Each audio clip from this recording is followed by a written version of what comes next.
Speak slowly. The court reporter needs to get everything down, and I want everybody to know exactly what you have to say. Go ahead.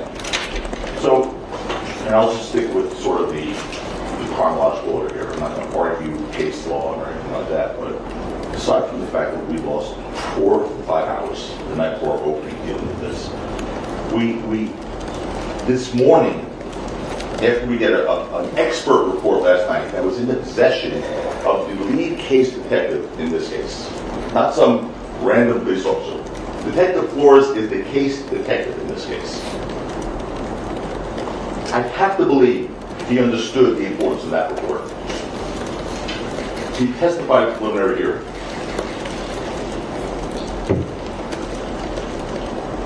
After we get that report that says, in conclusion, that the subcompact pistol frames, including but not limited to, which means absolutely nothing.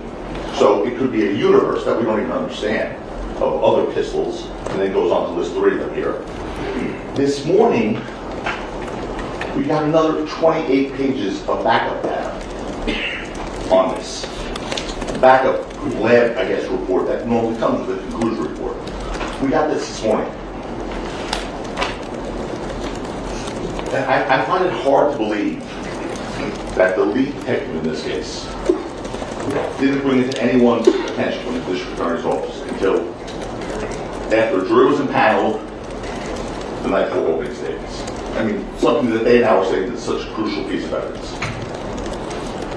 We have an issue now with the jury. Obviously, it's a jury panel. It may affect, quite frankly, whether we would have kept or not kept a few jurors, one in particular. Now, we assured him yesterday he'd have a fair trial. You're going to have a fair trial. We've made issues regarding the veneer. You know that, Your Honor. I'm not going to rehash that. We're here. We're ready to open today. I don't even know how we're supposed to do this. This should be suppressed without question, because it changes the complexity of the case. We're going to have to, at the very least, we have to quash this panel and start again, or strike jurors, reselect.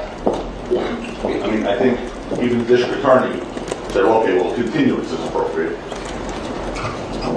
We paid the jury. We're ready to go. This is something that, to render fair and effective representation here, as we all assured Mr. Mayor we would have,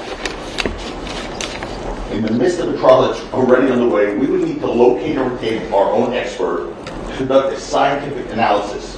Their report was 28 pages. It took them, according to them, it took them 1 week to do this. 1 week. And that's their own lab, with their own on-staff experts. And it took them a week. How long is it going to take us? We have to go find somebody first, hope he's available, the trial will be over.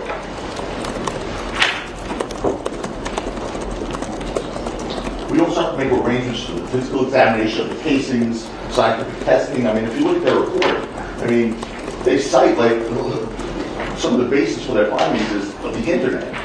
They went on and cited all these websites and forums.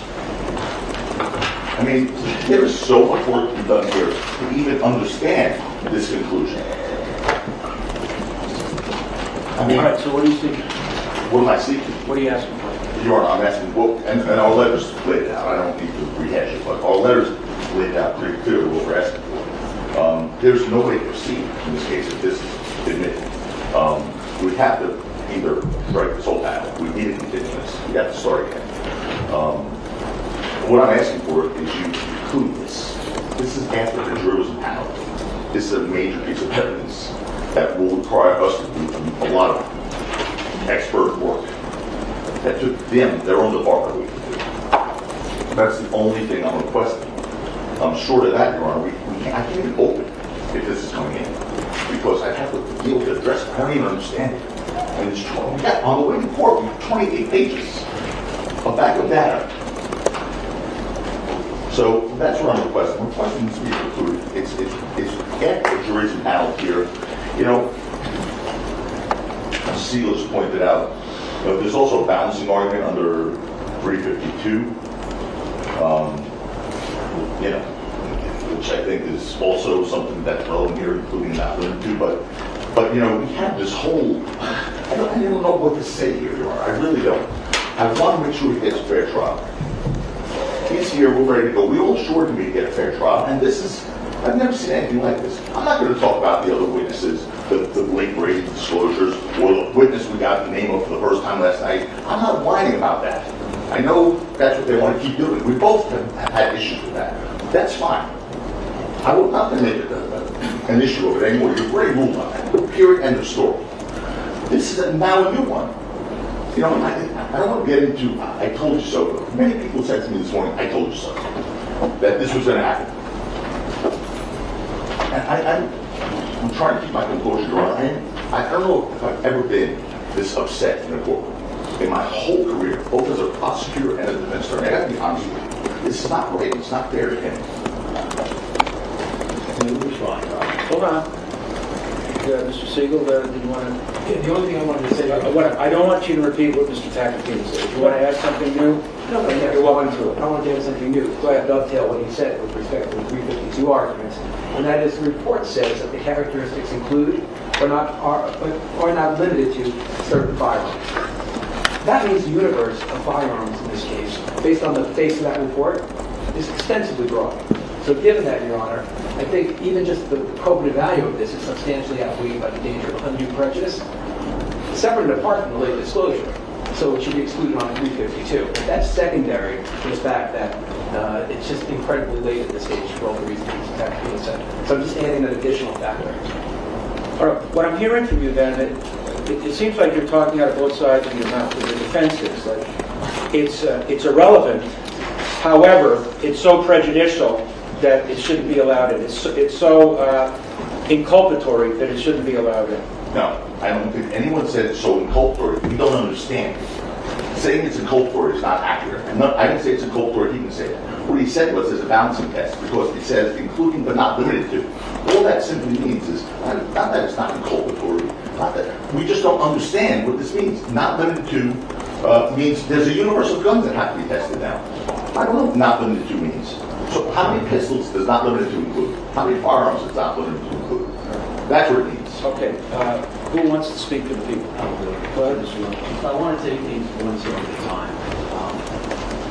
Counsel brought up and made a comparison to what has happened thus far. Listen, Alex, could you please go out and tell the jurors that we're dealing with some logistical matters, and just to please be patient, and we're going to have them come in as soon as possible. Yes, sir. Go ahead. One, as the court is aware, there is no logical reason why either Robert Holiday Division or the DA's office would have in any way not turned this over. It's very clear that this evidence only helps our case. So again, as the court pointed out, on the one hand, Mr. Tacopina says, the client cannot get a fair trial. This is so apparently damaging. Yet on the other hand, he says, hey, it doesn't really matter because it includes so many other guns that it should be kept out as being irrelevant. But what's very clear is, and I didn't appreciate the comment, when Mr. Tacopina suggests that he can't believe that the DA's office did not know about this in advance, when I spoke to them on the phone last night, that is not what I heard. What I heard was, say, listen, this is a problem for us. We understand, I'm going to quote Mr. Siegel, there's no reason why you would have not turned this over if you hadn't, which is correct, and the record would support it. Comparing this, counsel is now discussing and saying how they are being victimized by late discovery. The only late discovery in this case, and the court's aware of it, the court ordered that the discovery be turned over on 2 witnesses. It should have been turned over before the court ordered it.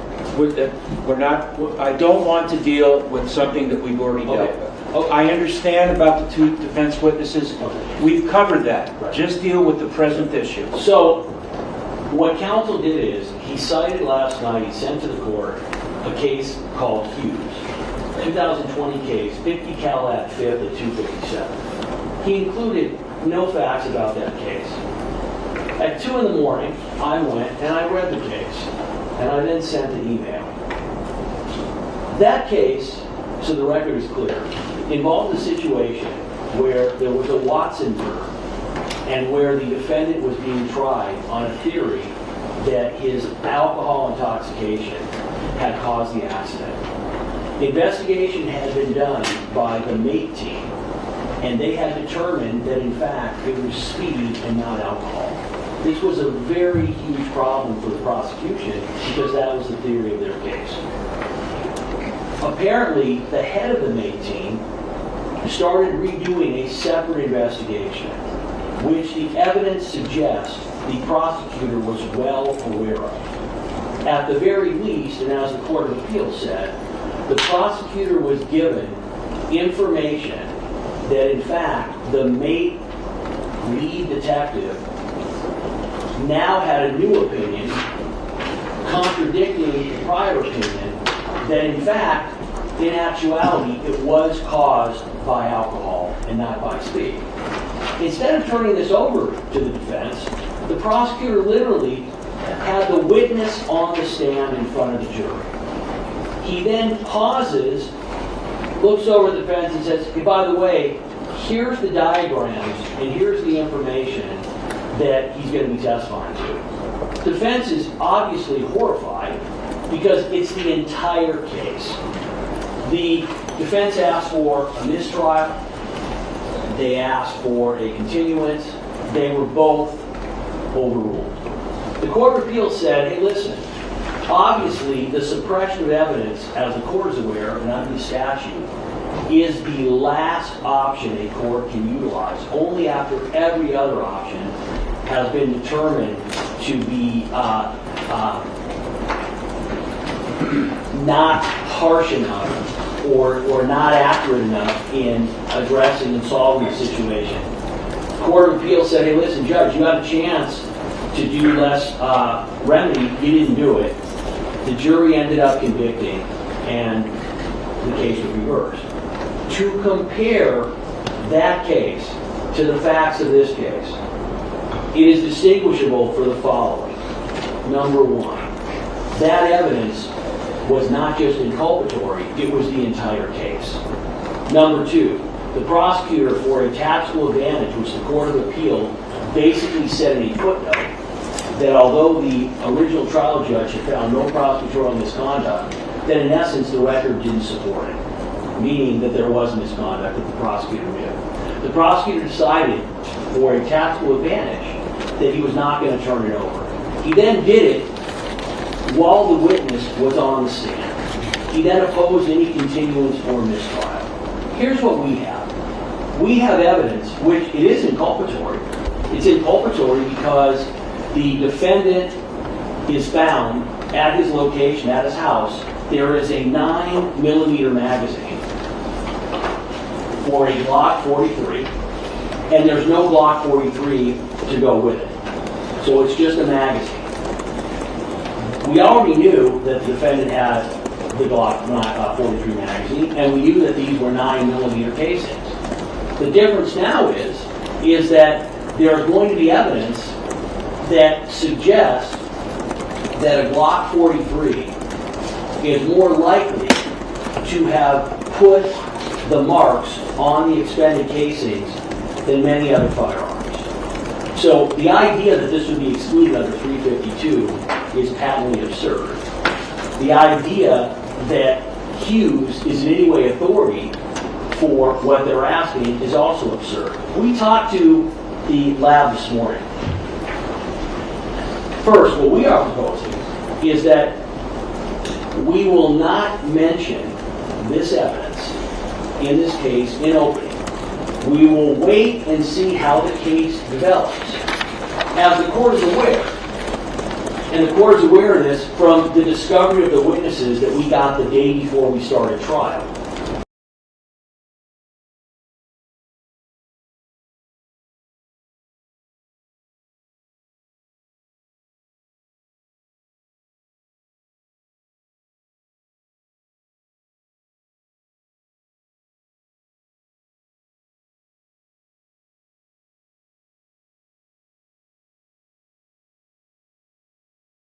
but they are claiming that the 9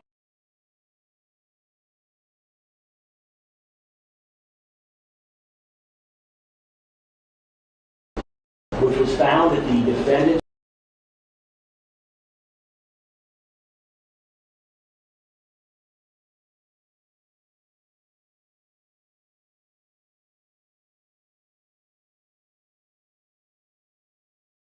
resident actually belonged to the defendant's manager, and that he is going to testify. So let's look at how this plays out. If the defense ends up being that, in fact, this 9mm magazine belongs to the manager, that in fact what was used at the scene was a starter pistol / prop gun, then although we don't believe that's credible evidence, that is where they're going. So here's what we're asking. One, there's no late discovery instruction, because as the court is aware, and maybe counsel is not, to have a late discovery instruction, the court has to find that we had the information and didn't turn it over. There's no reason why we wouldn't have turned it over, and as soon as we had it, we turned it over. And as the court's aware, I've been trying cases in front of His Honor for going on 30 years. As soon as we found this evidence, we contacted the court and we contacted counsel. Number two, the lab has told us that basically what they did in this case, to have someone else examine it is a very quick examination, and the amount of time that it should take for someone to examine and end up being able to assess whether or not LAPD was accurate in what they found is ranging from a few hours to maybe a day. This is what we would propose. We would propose that at this point in time, we will not mention this in opening statement. We will see how the case develops. We will, if we believe that this is evidence that is going to be important, we will ask to admit that evidence later on in the trial. In the meantime, we will make arrangements for counsel, and they can hire any qualified firearms expert. I want to distinguish between Hughes and this case. Hughes was an extremely complicated accident reconstruction involving a vehicle where multiple individuals died. It was very time-consuming. It's an extremely complex investigation. This is very minor and simple ballistics interpretation. So we will make it available. We already have sent our investigators to recover the evidence. I don't know if they already have it. We believe they already have the evidence. They have it with them. And we will get it to the defense. This is related to the other issues, so I just want to make sure that this is clear. Counsel seems to be under the impression that the court has now changed its ruling and that we are not allowed in our opening statement to address the idea, which the court previously ruled we could, that we did not find out about this defense until the 20th. The court had said previously, on the record, yes, Mr. Lewin, you guys can address that issue in opening. I will decide whether I'm going to issue a discovery instruction later. Counsel believes you've now said we can't do that. I did say that. Yes, they did. Yeah. I did. I had said yesterday that the purpose for an opening statement is to give the jury an idea of what you believe the evidence will show. Talking about late discovery, that's argument. So as far as your opening statement, I don't want you to mention anything about you just found out about a starter pistol. That is not part of what the evidence will disclose. I talked about that yesterday. But I am correct. The court's original ruling was... Yeah, that is correct. Originally, I said, yes, you can bring it up. Okay. But then after thinking about it, that's not part of an opening statement. So I don't want you touching it. Okay, Go on with the present issue about the ballistic. So where we sit right now is that counsel is arguing two inconsistent positions. They're arguing that this evidence is so damaging that we have to start over. Now, that's not in a vacuum. It's very clear that the defense is not happy with this jury. They've made it clear. Hold on. No, don't interrupt. Okay. He didn't interrupt you, don't interrupt him.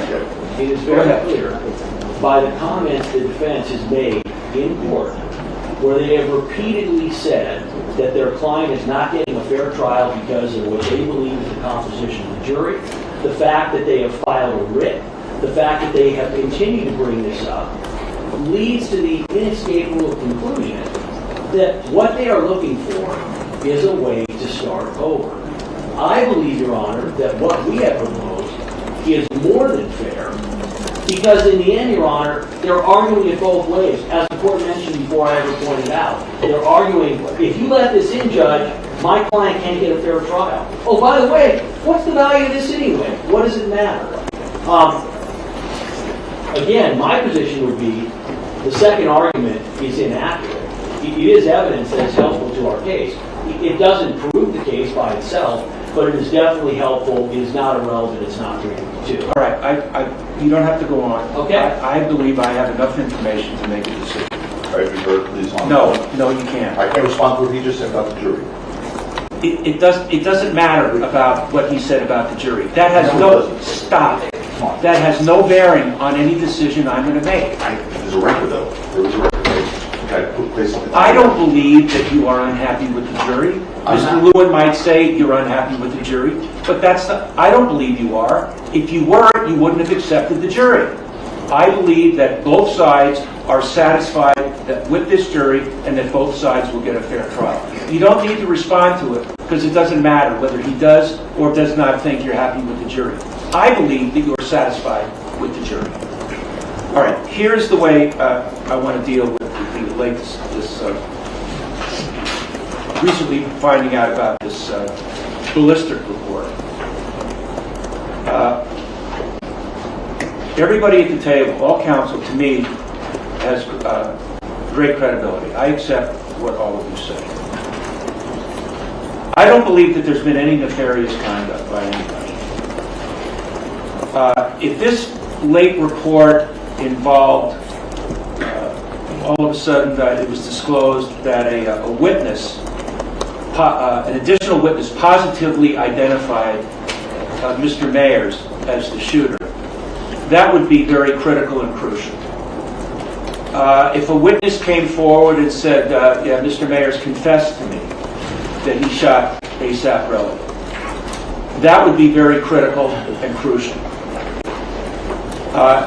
If a firearm, if a 9mm was recovered, that could be ballistically compared to the casings, and that just became discoverable or became disclosed, I think that would be critical. But that is not what happened here. What I'm seeing here is that the casings that were recovered were examined, and the opinion is they could have been fired from a Glock 43 or any other number of types of 9mm.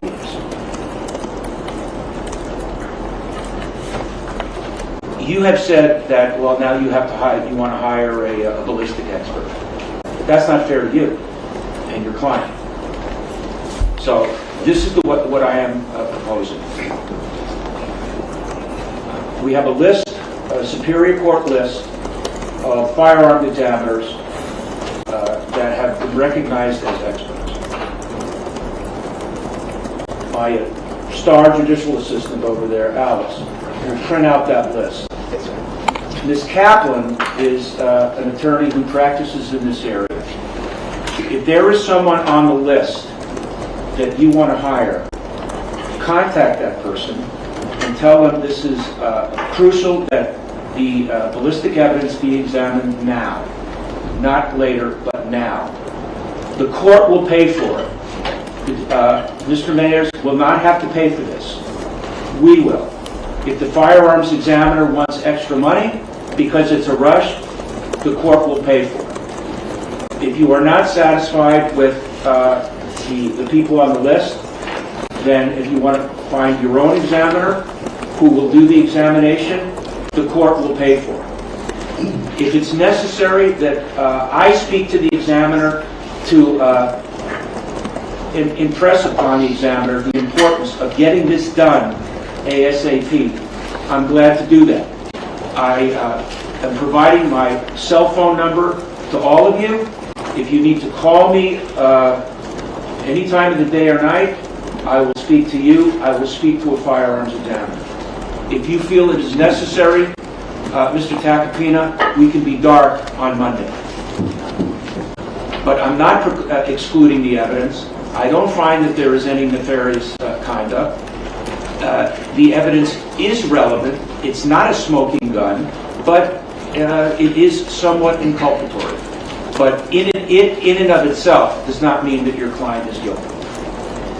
That's the way we're going to deal with this, and that's the final ruling. I don't want to hear anything more about it. That's the end of the issue for now. Are both sides ready for the jury to come in? Do not mention anything about the ballistic comparison in the opening statement. That was our question. So, Yeah, do not mention that. Understood. Your Honor, what I was planning on mentioning was that the cartridges found at scene were 9mm. In the defendant's house was a magazine that was 9mm. All right. And had some 9mm live ammunition in it. That was it. If that has been part of the discovery and that was known, then that's fair game. Yes. But this ballistic comparison, that's off limits for the opening statement. Yes. Understood. All right, bring the jury.